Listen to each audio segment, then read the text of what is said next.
Hello everyone. I hope everybody is doing okay. Good morning, good evening, wherever you are. So today I want to talk about combustion and how that particular science is able to affect or influence your day to day.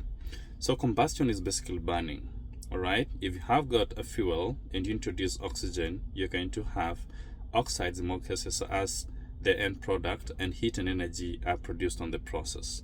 The heat and energy is what is applied in many of our day-to-day processes, such as heat for cooking, heat for warming spaces, the energy from combustion that is used to run locomotives, and many other applications. So we have basically about three subcategories of combustion or burning. We have open or external combustion, where you're going to have an open air process of burning. This can be, for instance, you introducing an ignition to firewood, and the firewood in turn burns to give you heat energy that you're going to use in many applications, such as warming a space or cooking. That is an example of open or external combustion, where the source of oxygen is from around you, the air around us that contains the oxygen, a vital element for combustion to take place. Lighting up a candle when you're cooking using gas on your stove, that is open combustion. Now, when you are going to enclose this process, you're going to have internal combustion. A good example is when you're trying to turn off your candle. It doesn't just go off. It's going to remain burning for a little bit before it is suffocated because of the exhaustion of oxygen within that enclosure. So that is internal combustion for the short time when the candle was running while you had closed the lid to your candle. So this process is applied in locomotives, vehicles to be specific, in other internal combustion engine applications such as motorbikes, lawnmowers, tractors, and whatnot.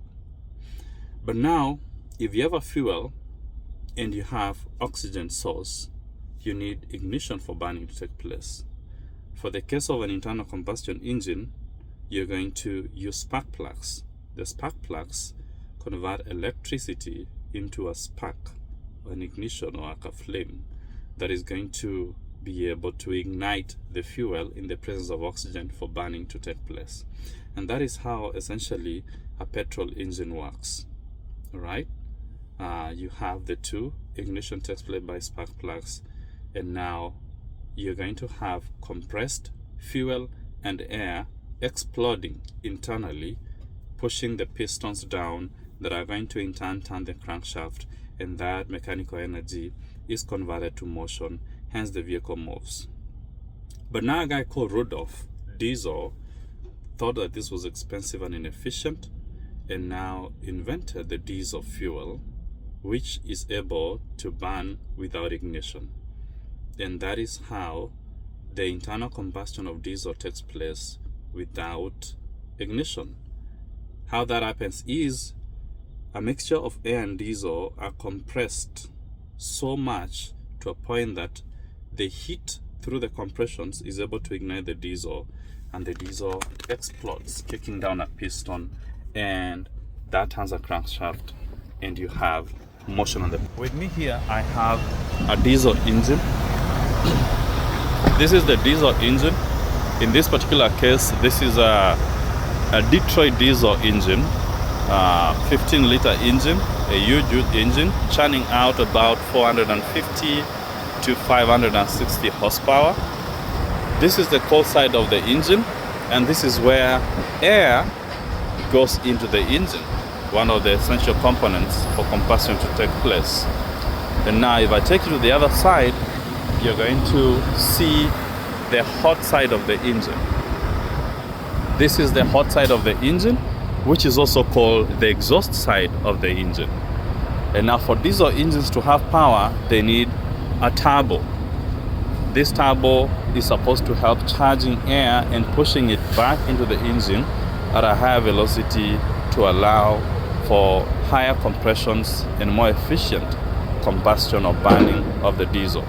So how this works is The exhaust gases come out of the engine at high pressure.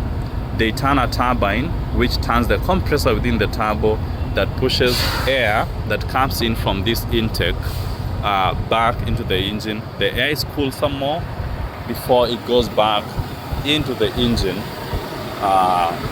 for combustion. So the cold air comes in through this hose right there. That is the recirculated exhaust gases for reburning. It goes in with within that particular block. That is the intake manifold.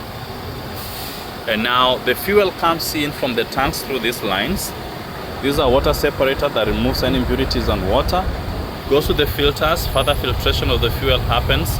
The diesel is pushed to that particular pump, very powerful fuel pump that is able to compress the fuel up to 3000 psi.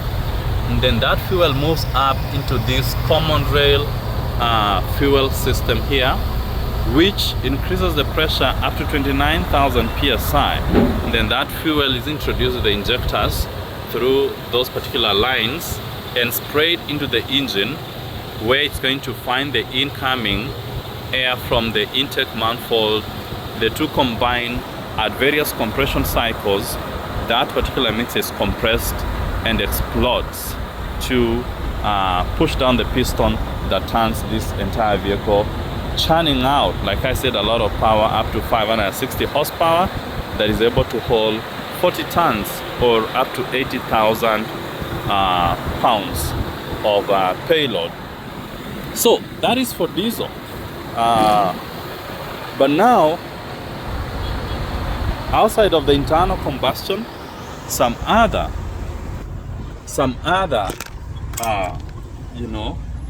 burning processes happen in the absence of direct injection of oxygen.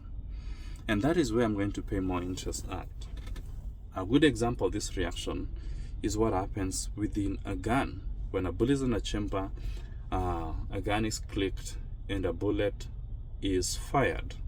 So the projectile from the gun happens in the absence of oxygen. So the question here is, how does that particular combustion process or burning process happen in the gun? This will take you back to the ancient China in the 9th century, when the Chinese alchemists stumbled upon a substance that is now called or referred to as gunpowder. They were trying to make an elixir of life or elixir of immortality. Basically, they were trying to introduce a concoction that's going to enhance youthfulness and extend human life, basically making people immortal. And by so doing, they did take saltpeter, which is potassium nitrate, a fertilizer, and added charcoal, which is going to be the fuel in this case, and also introduced sulfur. And voila, they found out that this thing is able to self-ignite and burn if it is knocked, or if ignition is introduced. So essentially, potassium nitrate here is the oxidizer. So this is a combustion process whereby the components of the combustion process are self-oxidizing. So the charcoal is going to be the fuel. The sulfur allows the combustion, it's a fuel, yes, but allows the combustion or the burning to take place at lower temperatures. And the potassium nitrate breaks down, introducing oxygen that is going to be able to sustain the combustion or the chemical reaction. Oxides are formed on the process, and a lot of energy is expended or expelled on the process. So when you confine such particular components, basically an explosion happens, which is what happens within the chamber of a gun or the barrel when a bullet is projectile out or expelled from a gun. So a pin hits a primer that ignites this particular gunpowder, that concoction, and that explosion, when these substances are burning up, self-oxidizing, pushes the bullet down the chamber, and the projectile is ejected at very, very high velocities. So this invention is also burning. This is combustion. But now this combustion changed the landscape of politics and life as we know it today. The Europeans, for example, took up this technology and improved on it, creating all shapes of guns and artillery that we see today, and explosives such as grenades and bigger or larger bombs much later. And now this changed the landscape of war.